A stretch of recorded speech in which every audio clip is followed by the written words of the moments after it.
사랑하는 은혜와 진리 장로교회 교우 여러분, 어젯밤도 평안하셨습니까? 오늘도 일상의 삶 속에서 우리의 믿음을 세상 사람들에게 증거하며 살아가는 저와 여러분이 되시기를 주님의 이름으로 축원합니다. 오늘 새벽에 만나 본문은 창세기 24장 1절로 27절입니다. 창세기 24장 1절로 27절을 제가 읽어드리겠습니다. 아브라함이 나이가 많아 늙었고 여호와께서 그에게 범사에 복을 주셨더라. 아브라함이 자기 집 모든 소유를 맡은 늙은 종에게 이르되 청하건대 내 허벅지 밑에 네 손을 넣어라.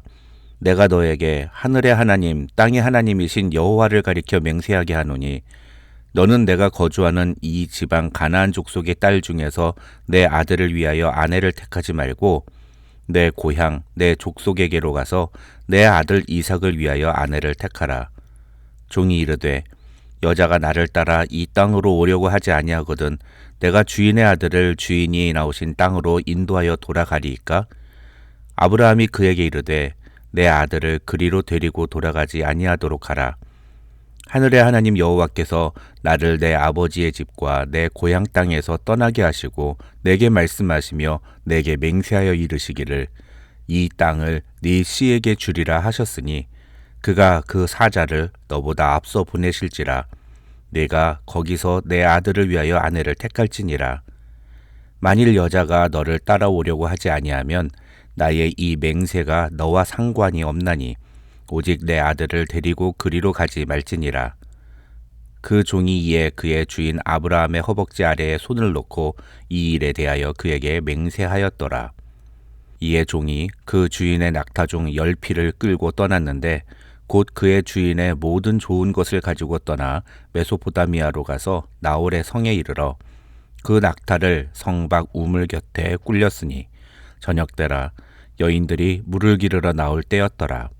그가 이르되 우리 주인 아브라함의 하나님 여호와여 원하건대 오늘 나에게 순조롭게 만나게 하사 내 주인 아브라함에게 은혜를 베푸시옵소서. 성중 사람의 딸들이 물을 기르러 나오겠사오니 내가 우물 곁에 서 있다가 한 소녀에게 이르기를 청하건대 너는 물동이를 기울여 나로 마시게 하라 하리니 그의 대답이 마시라 내가 당신의 낙타에게도 마시게 하리라 하면 그는 주께서 주의 종 이삭을 위하여 정하신 자라. 이로 말미암아 주께서 내 주인에게 은혜 베푸심을 내가 알겠나이다.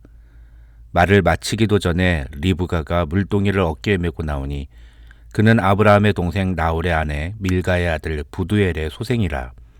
그 소녀는 보기에 심히 아리답고 지금까지 남자가 가까이 하지 아니한 처녀더라.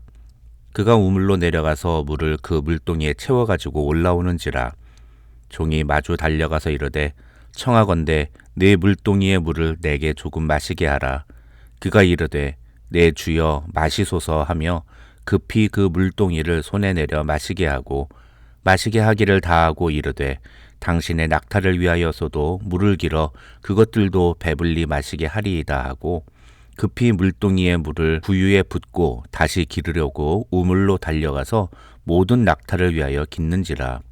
그 사람이 그를 묵묵히 주목하며 여호와께서 과연 평탄한 길을 주신 여부를 알고자 하더니 낙타가 마시기를 다하매 그가 반세겔 무게의 금 코골이 1개와 13겔 무게의 금 손목걸이 1쌍을 그에게 주며 이르되 네가 누구의 딸이냐 청하건대 내게 말하라. 내 아버지의 집에 우리가 유숙할 곳이 있느냐. 그 여자가 이르되 나는 밀가가 나홀에게서 낳은 아들 부두엘의 딸이니이다. 또 이르되 우리에게 집과 사료가 족하며 유숙할 곳도 있나이다.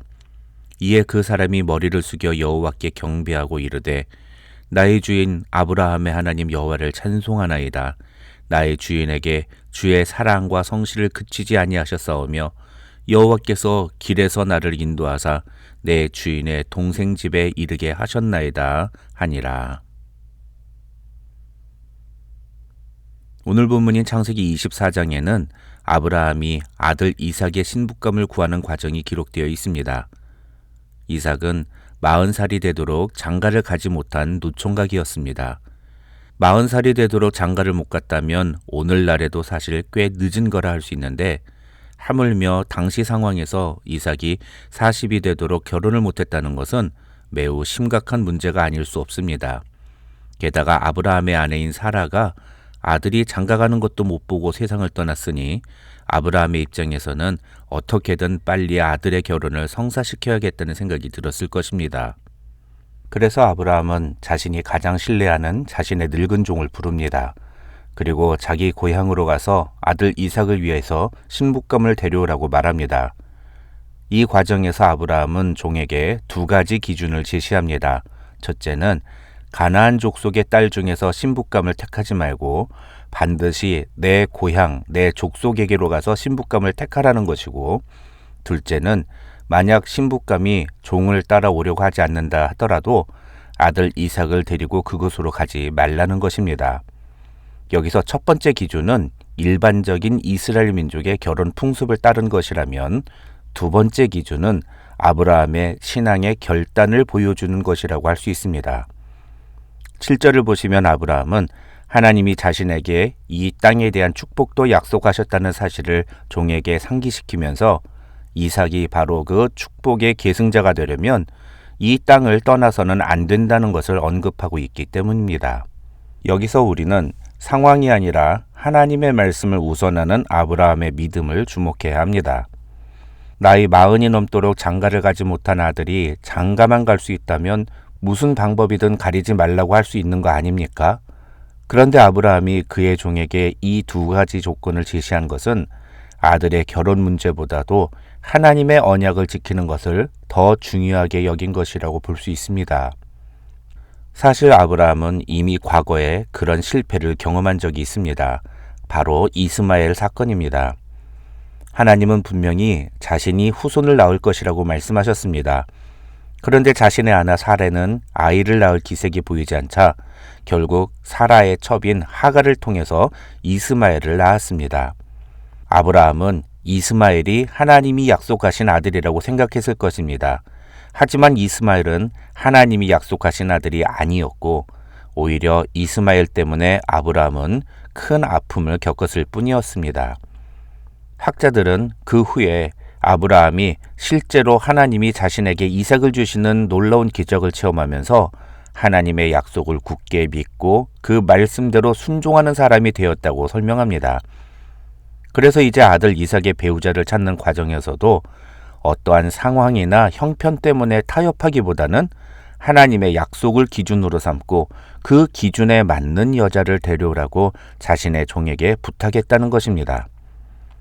그렇게 길을 떠난 아브라함의 종은 12절을 보면 하나님께 이런 기도를 드립니다.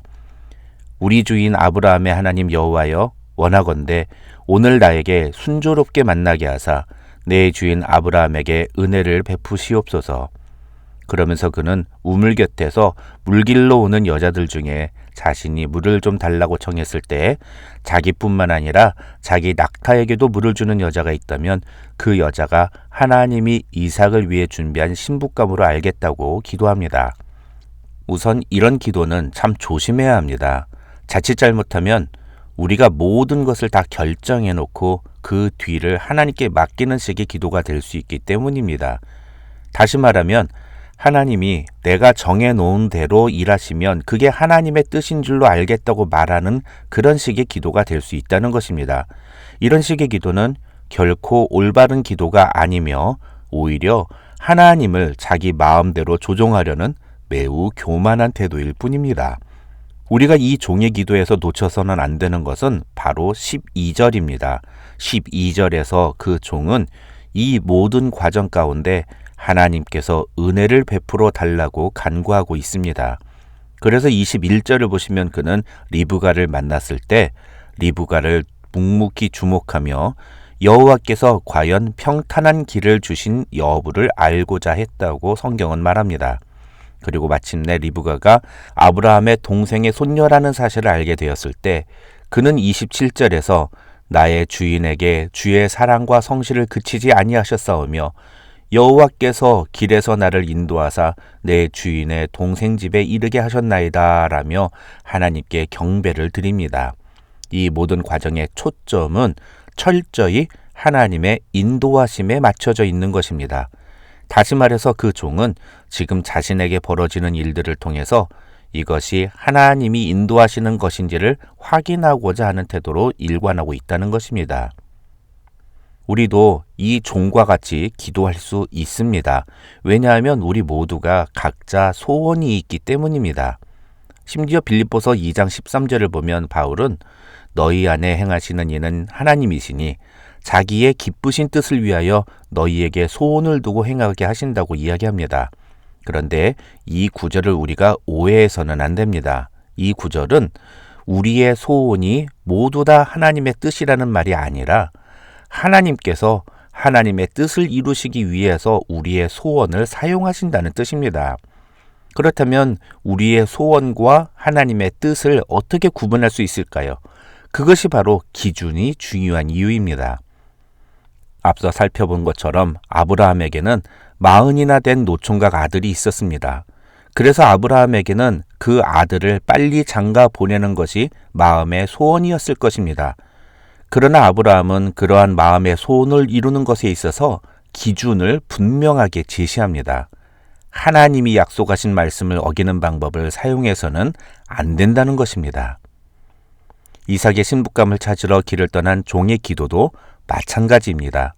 언뜻 보기에는 자신이 이미 어떤 포맷을 다 정해놓은 것처럼 보이지만 이 종의 기도의 핵심은 하나님께 은혜를 구하는 것입니다. 심지어 그 신부감을 데려오는 것은 자신에게 주어진 책임이었습니다. 그런데 그 종은 그 중요한 임무를 자신이 아니라 하나님께 의탁하고 있는 것입니다. 하나님께서 인도하시는 방법으로 그 임무를 감당하고 싶다고 기도하고 있다는 것입니다. 오늘 말씀을 통해 우리는 두 가지를 생각해 봐야 합니다. 첫째로 우리는 과연 상황보다도 하나님의 말씀을 우선하는가? 둘째, 내가 하는 모든 일 가운데 우리는 하나님의 은혜를 구하는 자세로 임하는가? 오늘도 하나님께서 여러분의 삶을 인도하시고 여러분의 기도에 응답하시며 여러분에게 은혜 베푸시는 하루가 되기를 주님의 이름으로 축원합니다.